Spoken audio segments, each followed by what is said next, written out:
All right, let's switch gears now to Oakland County and a chase that hit speeds of over 100 miles an hour and ended in a terrible crash. Sky 4 was over the chase as it ended right here in Sterling Heights.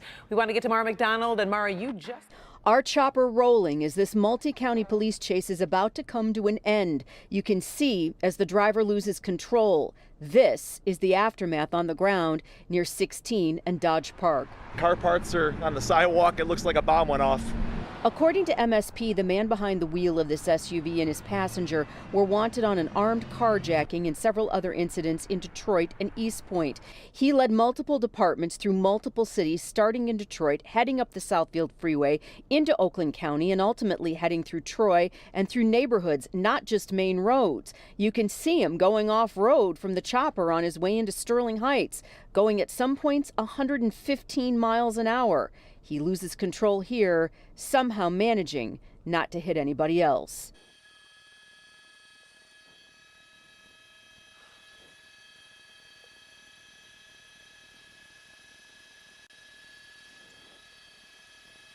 There he goes, there he goes, there he goes. Continuing the pursuit now, going north on Coldwater Canyon, and there are two officers at the end of this intersection. Hopefully, oh my goodness. Okay, they've backed off, and now he's really booking.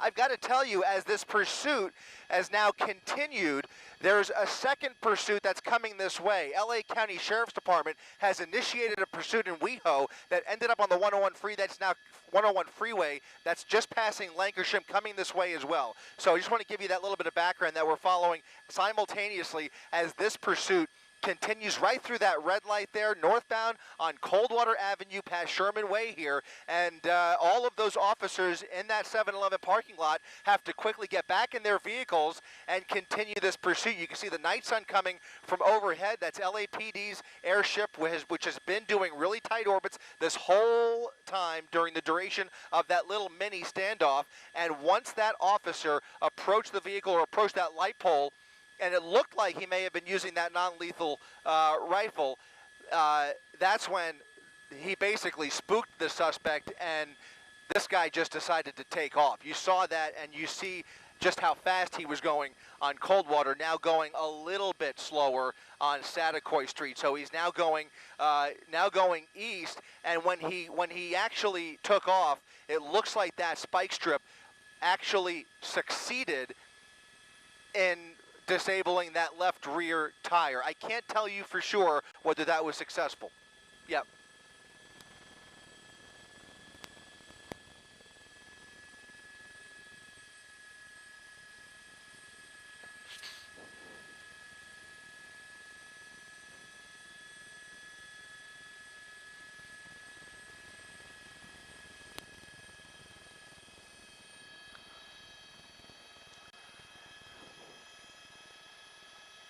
It really did. You saw he took off at a rather fast clip there on Coldwater, but he wasn't able to get very far. That left wheel started giving him some problems because at one point you saw that team approach the vehicle, that decoy team, while another officer put that spike strip underneath, and it succeeded in flattening that tire. And so once he made that right on Satakoy Street, it looks like he just decided to pull in here. He thought better of it and is just giving himself up. So this Grand Theft Auto suspect now about to be taken into custody while another pursuit is playing out simultaneously. Shooting at officers right now. A wild chase on the streets and highways in and around Los Angeles. Oh my God! Oh my gosh! Oh my gosh, he was shooting his gun! A murder suspect hanging outside of the window of the car he was riding in, firing back at officers in hot pursuit. There he is, shooting at officers right there. Shots fired, shots fired. The passenger who was wanted for questioning in the fatal shooting of a convenience store employee, opening fire as a Toyota Prius raced at high speed, trying to get away. Guys, this is very dangerous here. Here we go. He's pointing a gun, shooting randomly. Drivers caught in the crossfire. Thankfully, none of them seriously hurt. Finally, the car got stuck behind a truck with the shooter and the female driver both struck by gunfire. Officers are shooting at that vehicle right now. Wow, wow, suspect is hit, suspect is down, suspect is down. This is one that you're not going to let go.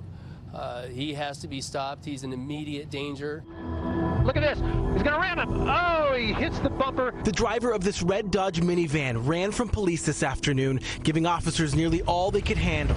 Oh, no. Look at that. Oh, that was threading the needle. At one point, he hit speeds of more than 100 miles per hour on the freeways. There he goes, splitting lanes like a motorcycle. The suspect was wanted for carjacking somebody in Orange County during a road rage incident. He drove dangerously all the way to Riverside County before turning around and making his way to Monrovia, where he ran inside of a house with a man in the backyard. Here he is. He went through the house, out the back door.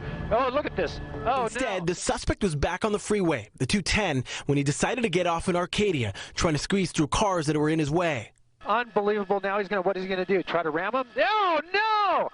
Again, he rams those people. He hit these other two cars that were in front of me, and when he was backing up, he scratched my driver's side. Frustrated, the suspect got out and ran onto the freeway, attempting to carjack more people. Don't roll your window down. Oh, yeah, go, hit the gas. That suspect finally taken into custody minutes later. Police say they spotted a 22-year-old suspect wanted for numerous crimes in nearby neighborhoods. They tried to pull him over, but he led police on a wild chase from the Ryan to the Kennedy. Terminate the chase. Let PH1 monitor the vehicle's location. All right, we can terminate the chase. Northbound on Menard. We are terminating at Montrose Menard.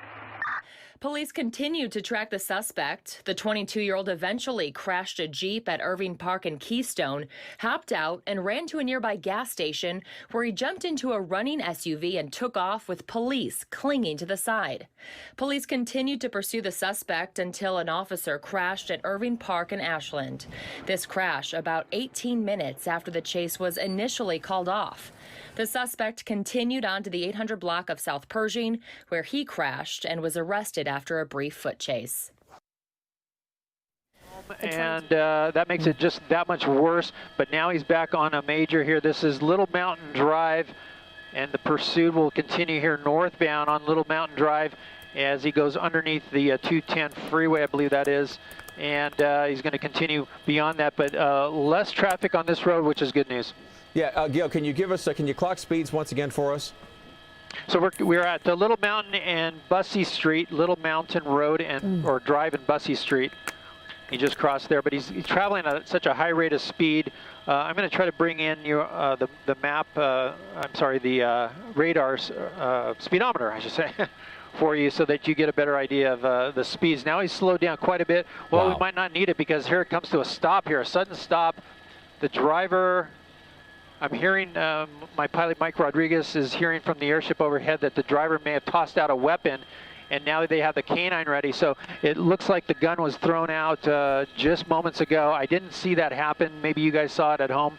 But here's the driver just suddenly pulling over, and now it's a felony stop in progress. The canine has been pulled out of the vehicle and ready to act if it need be. Gil, are those his hands up?